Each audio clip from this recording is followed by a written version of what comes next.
কাল হতে না হতেই কি নিয়ে বসেছো? বেল নিয়ে বসেছি। বেলের শরবত বানাবো। গরমে মাথা গরম হয়ে যাচ্ছে, শরবত খেলে পেটও ঠান্ডা থাকবে, সেই জন্য শরবত বানাচ্ছি। আজকে টিফিনে এই বেলের শরবত।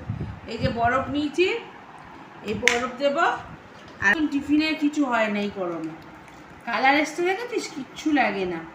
আর এটা তো কেনা বেল নয়, কেনা বেল হলে অনেক রকমের হয়, ভালো হয় না, শুকিয়ে যায়, পচা হয়।